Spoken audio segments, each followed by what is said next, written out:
Hallikauden päätavoitteena on Euroopan mestaruushallikisat. Yksi semmoisista isoimmista pettymyksistä niin kuin ainakaan vähän aikaan. Miten niitä pettymyksiä pystyy käsittelemään ja sitä kautta just pääsemään eteenpäin ja myös oppimaan niitä. Siinä on mun mielestä 3 selkeää vaihetta.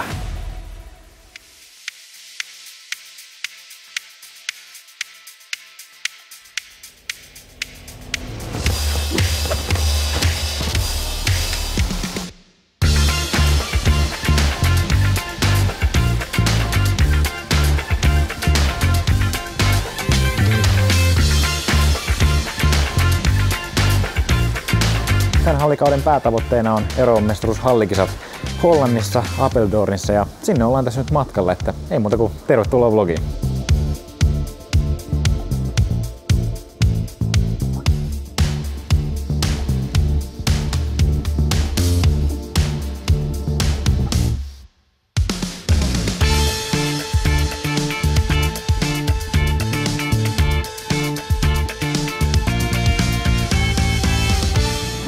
Okei.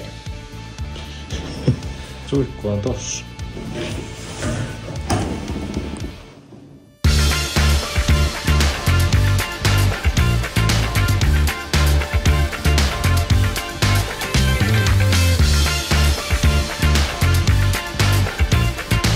Tässä kohti reissuahan ei tietenkään vielä tiennyt sitä, että tästä EM-kisojen startista olisi tulossa yksi semmoista niin kuin isoimmista pettymyksistä niin kuin ainakaan vähän aikaa, mitä muistan tässä, niin kuin mitä olisi yksittäistä kisasta tullut. Mutta kisat on aina vähän silleen, että joko niissä onnistutaan tai sitten niistä opitaan. Ja mennään siihen, että mitä tästä opitaan, niin tuossa vähän myöhemmin.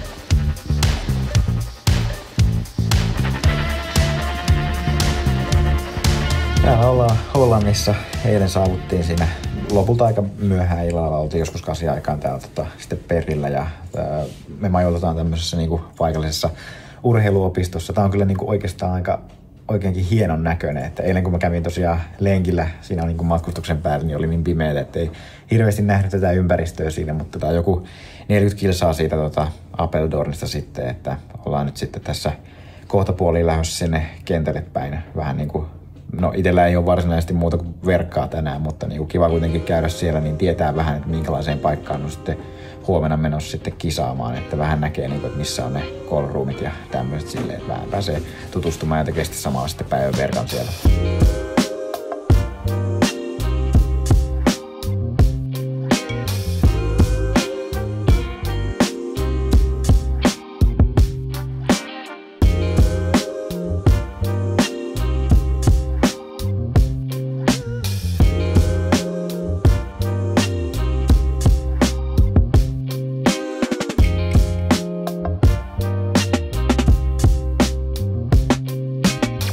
Tähän kun saapui, niin ensimmäinen juttu mitä katto, en mä tiedä onko se sitten toi velodromi tossa ympärillä tai jotenkin noi katsomot tai mikä sen luo se illuusio, mutta katso silleen, että miten tää on näin lyhyt tää rata. Tää näytti jotenkin ihan semmoista miniradalta. Noi suoratkin on jotenkin sen verran lyhkäiset, että se tekee sen, että tää jotenkin näyttää niin lyhyeltä tää.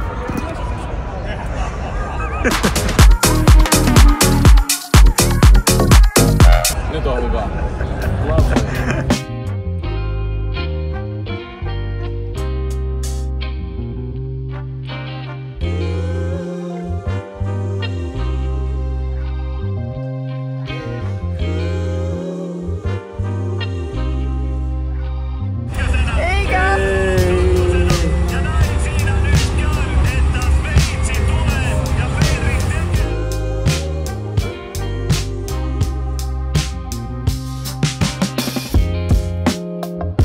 Meillä tosiaan tässä huoneessa on tää vähän spesiaali järjestely tälleen, että suihku on laitettu tähän niinku keskelle huonetta ja muutenkin toi koko kylppäri on tommonen vähän avonainen, että sitten lavuari on tossa noin laitettuna ja mä silleen kun tuli tähän niin ajattelin, että no toisaalta on nyt sitten kuitenkin yritetty jotain vähän erilaista ja siinä mielessä ihan siisti huone sitten, että on vähän tämmönen spesiaali sitten, mutta sitten mä menin tänne meidän vessaan ja kerta se lavuaari on laitettu tonne, niin tää meidän vessa näyttää tällä, että täällä ei ole mitään muuta kuin tää pönttö.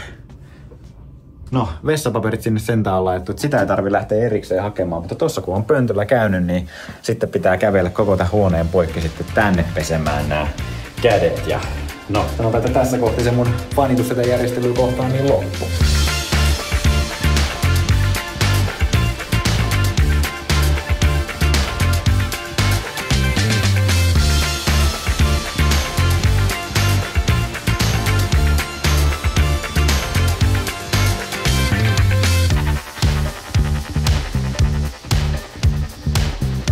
kisapäivä lähti käyntiin perinteisesti aamuverkalla ja sitten mä kävin tuossa nyt syömässä ja nyt alan pikkuhiljaa pakkailemaan laukkuu sitten kentälle siirtymistä varten, että finaalipaikka on laitettu tämän päivän kisan tavoitteeksi totta kai, mutta jos nyt niinku ihan rehellisiä ollaan, niin kyllähän mä siitä aika silleen altavastaajana on lähdössä finaalipaikasta taistelemaan, että kovat tässä olet koittanut miettiä silleen, että mikä on se strategia, millä tähän lähdetään.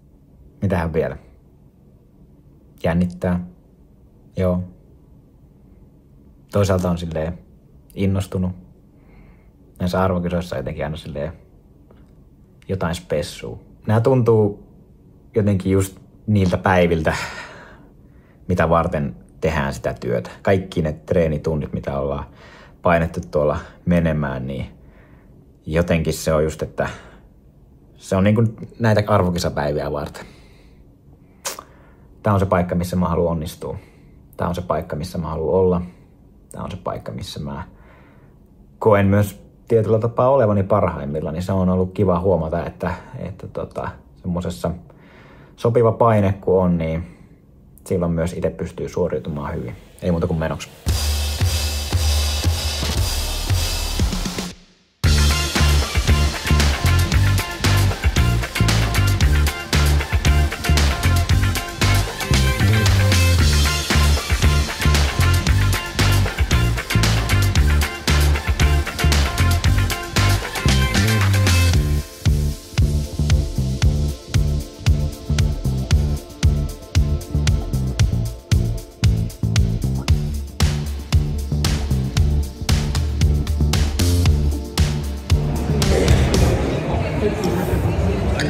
Tällä hetkellä varmaan fiilikset tiivistyy aika lailla yhteen sanaan, että pettymys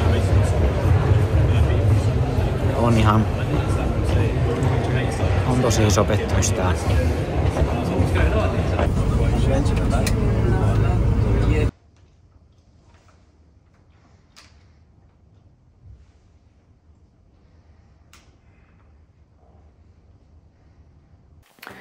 Kyllä, pettymys oli suuri, mutta pettymyksethän on semmosia, että ne vähän niin kuin kuuluu tähän hommaan myös, että jokaiselle tulee niitä vaikeimpia kisoja tai vaikeimpia jaksoja siinä uralla, että kyse onkin enemmän just siitä, että miten niitä pettymyksiä pystyy käsittelemään ja sitä kautta just pääsemään eteenpäin ja myös oppimaan niistä pettymyksistä sitten, että siinä on mun mielestä 3 selkeää vaihetta ja ensimmäinen niistä näkyykin vähän jo tuossa videolla, mikä on siis se, että antaa sen pettymyksen ihan niin kuin aidosti myös tulla ja ei tavallaan yritä sivuuttaa sitä tunnetta tai jotenkin tukahduttaa, vaan antaa sen tunteen tulla. Se pitää myös muistaa, että se on niin kuin tässä pettymyksen käsittelyssä myös se juttu, mikä niin kuin myös kuuluu tähän. Mutta siinä vaiheessa sitten kun on itkut itketty, niin siihen vaiheeseen ei myöskään saa jämähtää, että sitten on niin kuin aika koittaa siirtyä niin kuin siihen vaiheeseen 2. Käydään vähän tarkemmin läpi sitä kisaa ja mietitään silleen, että okei, tämä kisa epäonnistui, mutta ennen kaikkea, että miksi se epäonnistui.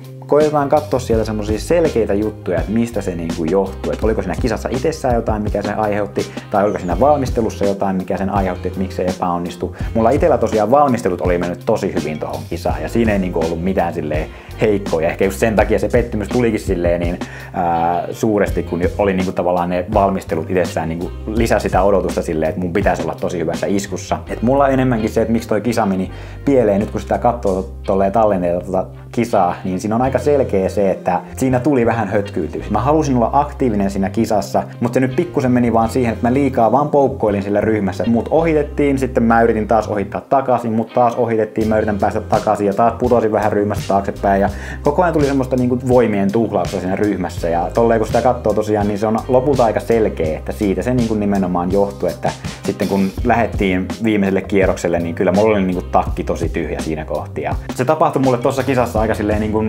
huomaamatta. Nimenomaan tosi semmoista niin kuin pienistä jutuista se kasaantui silleen, että siinä mikään noista jutuista, mitä mä tein, ei tuntunut silleen, että mä olisin jotenkin erityisen paljon siihen tuhlannut voimia. Mutta sitten kun siinä tuli niin monta semmoista pikkujuttua, niin sitten se kokonaisuus meni siihen, että mulla vaan ei ollut sitten paukkuja enää loppuun ollenkaan.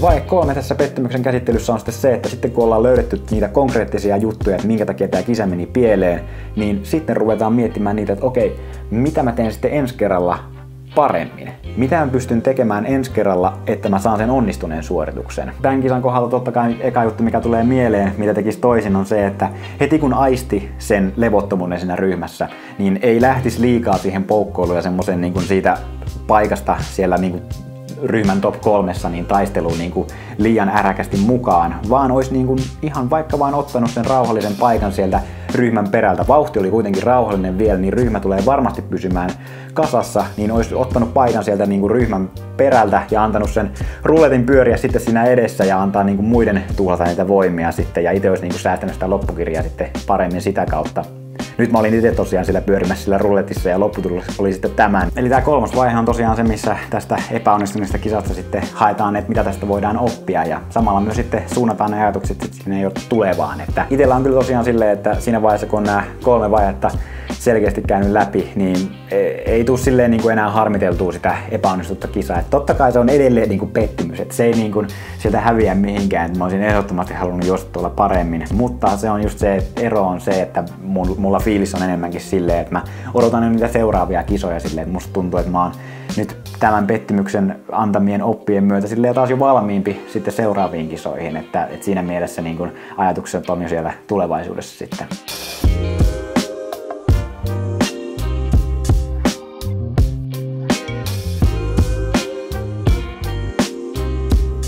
Kyllähän tässä hallikausi kokonaisuutena vähän jätti hampaankoloon, että odotukset oli siltä tavalla kovemmat, että toivoin, että pystyisin juoksemaan kovempia tuloksia. Toki siellä tonni 5 ennätys, minkä juoksin, niin lämmittää mieltä ja odotan oikein innolla kesää, että pääsee sitten siellä tekemään senkin edestä kovia tuloksia, mitä nyt sitten hallikausi vähän jätti hampaankoloon. Että palataan siihen kesään valmistautumiseen sitten ensi vlogissa, eli tässä vaiheessa paina tykkäys, tilaa kanava. Paljon kiitoksia Super Thanksille ja kippari kuittaa.